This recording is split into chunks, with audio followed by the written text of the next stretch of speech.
My name is Joshua Broder, MD, and I'm a faculty member at Duke University Medical Center in Durham, North Carolina. I've been invited today to discuss with you an emergency medicine perspective on radiation risks of CT. We're going to discuss some facts, fictions, and practical solutions. Now, I often have been asked during my career, is the CT scan like a nuclear meltdown? Is it Godzilla attacking us? We'll hopefully answer these questions in the next 20 minutes. I have no financial disclosures relevant to this topic. Let me give you my perspective. I'm a residency director and educator. I'm a clinical researcher in some areas of emergency department CT utilization and radiation exposure. But most importantly, I'm a practicing emergency physician.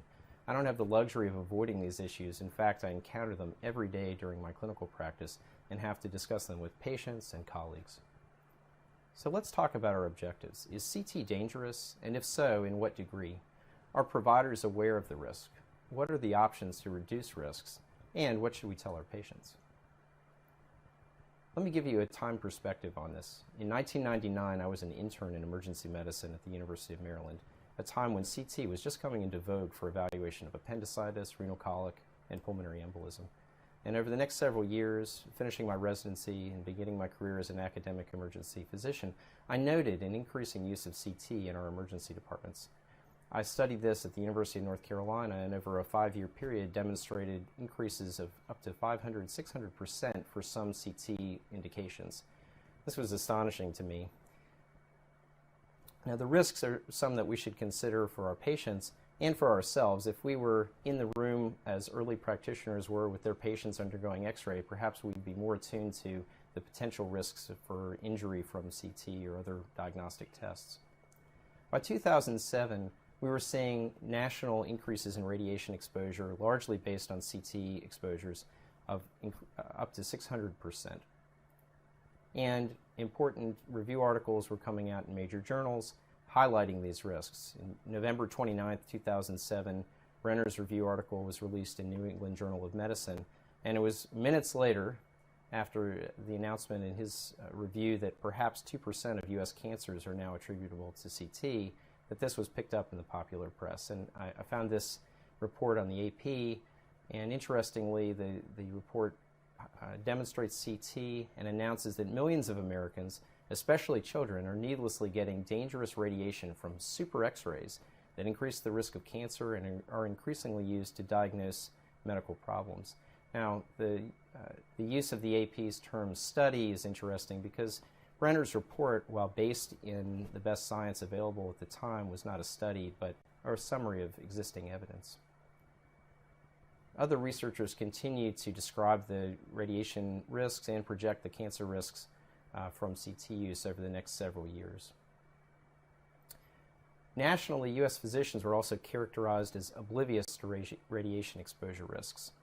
In fact, in 2004, a survey of emergency physicians, radiologists, and patients asked, was CT posing a cancer risk? And the vast majority of respondents said no. In fact, only 9% of emergency physicians had any awareness of cancer risk at that time. Less than half of radiologists, experts in this field, were aware, and patients, who are very reliant, of course, on their physicians to tell them about medical risks, were nearly oblivious to this risk. Moving forward in time, I'm happy to say that this is a topic of great interest to emergency physicians such as myself. At the American College of Emergency Physicians meetings, radiation risk topics are a frequent article of discussion, and studies on this topic are also frequently seen at our national meetings, research meetings such as the Society for Academic Emergency Medicine. Our residents and practitioners in medical centers are very aware, as are patients. Even so, a recent study surveying emergency physicians found that the vast majority inaccurately estimated the radiation cancer risk from CT. We can talk more about this as we proceed, but in fact, a minority correctly surmised the risk of cancer associated with CT. Many actually overestimated. Let's talk about some radiation myths. It's often said in emergency medicine circles, we're allowed a safe amount of radiation each year. And with the passage of time, the risk resulting from any previous exposure goes away. This is a misconception, of course, and hopefully rarer with passing years. Is there a safe threshold for radiation? Well, there are two opposing theories. First, the linear no-threshold model. There is no safe quantity. Every photon of radiation carries risk. This is the model endorsed currently by the National Academy of Sciences. An opposing model, the adaptive response model, carries less support, but suggests that at low exposure levels, protective mechanisms such as programmed cell death might be invoked, protecting us from cancer. Although a few proponents of this model exist, it's not held by the majority view. So cancer from radiation is a game of chance, like spinning a roulette wheel. If you spin a roulette wheel, how few spins guarantee a loss? Well, even a single spin could win, so to guarantee a loss, you've got to avoid playing. How many spins guarantee a win? Again, you could spin the wheel endlessly and never win, or in this case, acquire cancer, but the more spins, the greater the risk. There is no threshold. Which is true of the cancer risk from a single CT? Now, the risk of cancer from CT varies with the body region exposed, technical features of the CT, and the age of the patient, among other factors. But when I ask this question generally to many audiences, I get a range of responses. Some think that the risk of cancer substantially is increased or doubles. Others think that a percentage increase from 10 to 50% might occur. And relatively few say that CT hardly alters the baseline risk. But this is, in fact, the correct answer. How could that be true? Well, in order to understand the relative importance of radiation from CT and cancer induction, we need to know the baseline probability of death from cancer. And again, audiences respond in different fashion. But the correct answer is that in the U.S., the probability of death from cancer is 1 in 4. 1 in 4 U.S. deaths are from cancer. CDC data from 2010 confirms this. Looking at risk models from other authors, we find that the estimated lifetime attributable risk from CT of various body regions ranges from an increase of several hundred to 1 in several thousand. So for example, for a patient who's in their 60s and male undergoing a head CT, the risk of cancer induction is less than 1 in 14,000. Now that's equivalent to the number of patients needed to harm by performing CT. You'd have to perform literally 10,000 CT scans before inducing a single cancer in a population of that type. Of course, at the younger end of the age scale, the risk is higher, and we should remember that all cancers are bad, scary, painful, expensive, and the younger the patient is at the time of a cancer induction, the worse it is.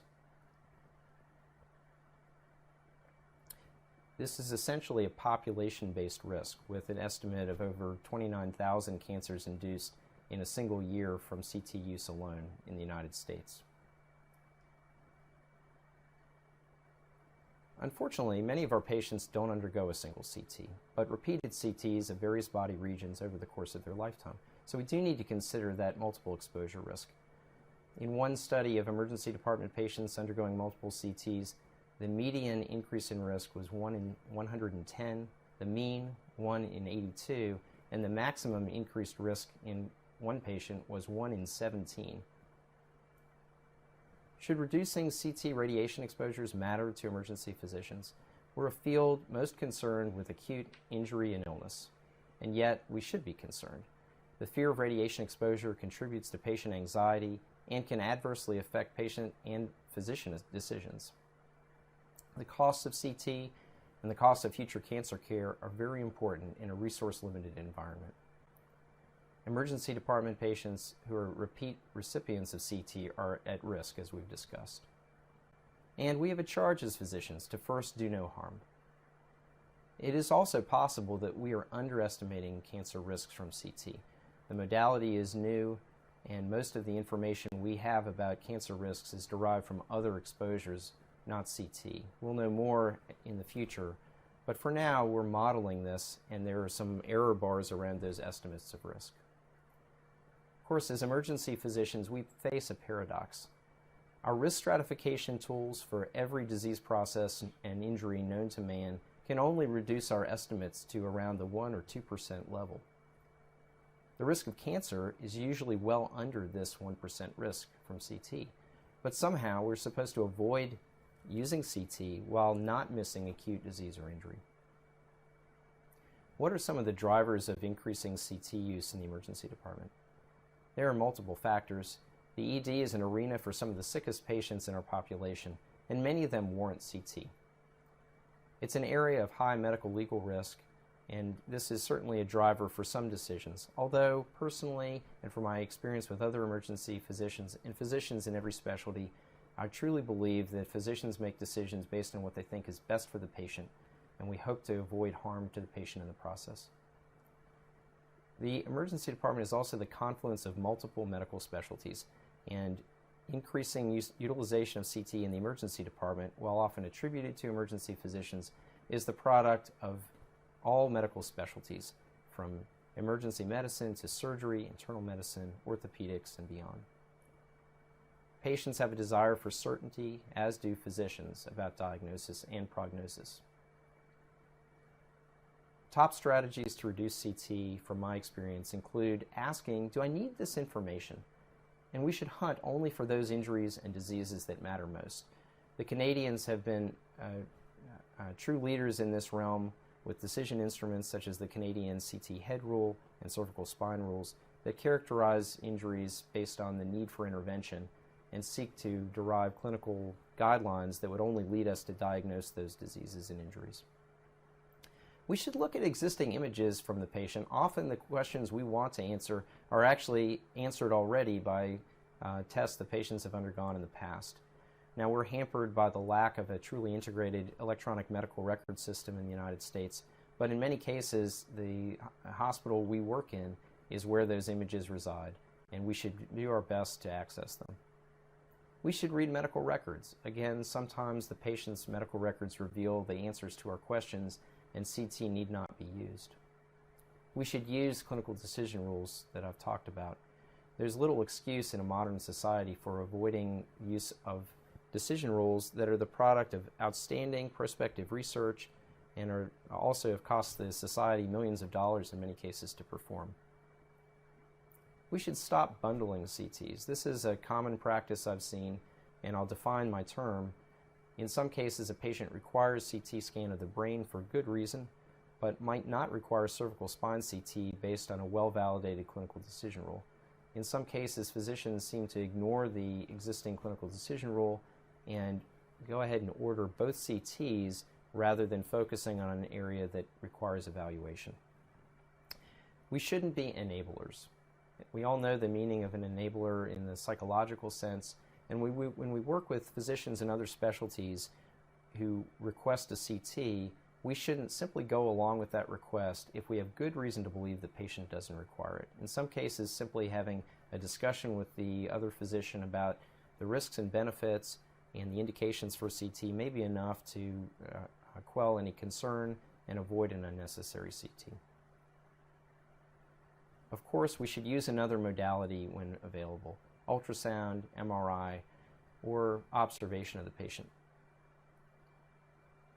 And we should consider empiric treatment. In many cases, confirmation of the disease in question is not necessary, and patients should be treated empirically.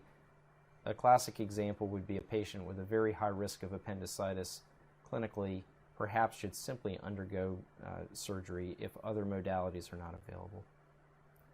Finally, we should talk to the patient and document it. Having conversations with patients about risk is the final topic of our discussion, and it takes a fair bit of physician energy, but it's well worth it in my experience. Sometimes CT is still the answer and it can't be avoided, but work with your radiologist to cut the dose per slice, the Z-axis extent, and use other measures to reduce radiation dose. Let's briefly review the reductions in imaging from some widely available clinical decision rules, or CDRs. The Ottawa ankle and foot rule reduce utilization of X-ray for potential ankle fracture by 16 and 29% respectively. Many other rules exist. The Canadian C-spine rule reduces utilization by up to 22%, and so on. We should be careful to use these rules, again, with so much effort put into deriving them. Now, do emergency physicians use these? I'm a little ashamed to say that many of us don't, and I've been guilty of this myself in the past, but it's important for us to know the rules and use them. Well-validated rules used by less than a third of U.S. physicians. Some cases, physicians are hardly aware of the existence of the rules, and less than a third use them. We've got free resources such as websites and mobile applications to help where our memories can't contain sometimes complex decision instruments.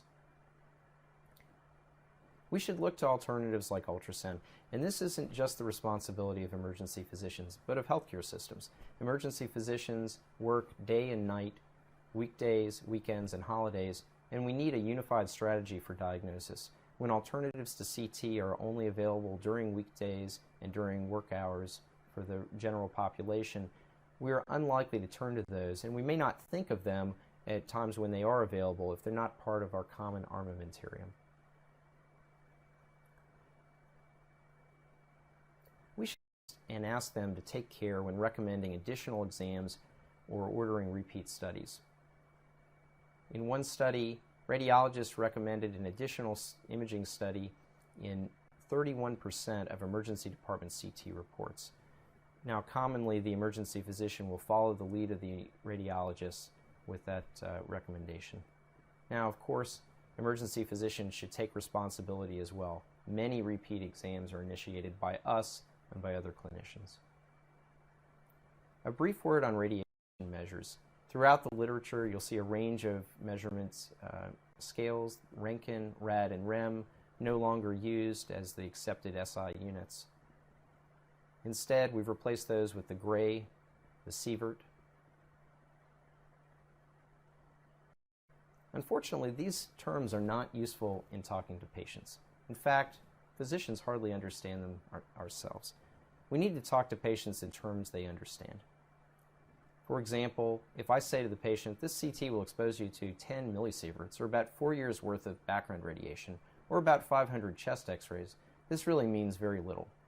The patient may nod in agreement, but the reality is they don't understand, and perhaps I don't either. We should talk not about dose, but about risks, and weigh the risks and benefits of the diagnosis and the diagnostic modality and the patient's outcome. For example, we should say to the patient, this CT will add a very small amount to your chance of getting cancer. However, that's not a perfect strategy either. As soon as we bring up the term cancer, patients may become distracted from the immediate diagnosis in question, and for good reason. Cancer is a scary diagnosis. We should sit down with the patients and be ready to spend the time to explain to them and answer their questions. In some cases, the patient may request a CT when it doesn't appear clinically indicated to us. The patient says, I need a CT of whatever body region. I have a conversation with them and say, I've carefully considered the risks and benefits of the test, specifically in your case. Although the risk is small, CT scan exposes you to radiation, and at this time, that risk is not warranted. If the patient says, I don't want CT because I don't want to get cancer, if, in my opinion, the study is truly indicated, I'm going to advocate for it, saying, although CT exposes you to radiation, the risk of cancer is very small. Your risk of your condition is more dangerous to you than the CT at this time, so CT is warranted. I'll summarize by saying we know that CT exposures with ionizing radiation do pose a cancer risk. CTs, single CT exposures, pose a very small risk, important to the general population, but probably not relevant to the individual patient at hand. But we have to consider the context that the patient in front of us may undergo multiple CT exposures over the course of their lifetime, resulting potentially in an increase in cancer risk. We need to use many strategies to reduce exposure, and we need to think as a medical community about this. For example, if I use a clinical decision rule in my evaluation of a trauma patient, but the trauma surgeon working in collaboration with me is unfamiliar with that rule, my effort may be wasted. If I avoid CT for a patient being admitted to a medical service with consideration of pulmonary embolism because I've used a validated clinical decision rule and believe that the risk of pulmonary embolism is small, my efforts are wasted if the admitting physician then immediately orders a CT scan. We need to work together as a medical community to minimize risks inform ourselves, and inform patients. The patient discussion should focus not on the dose, but on risk and benefit.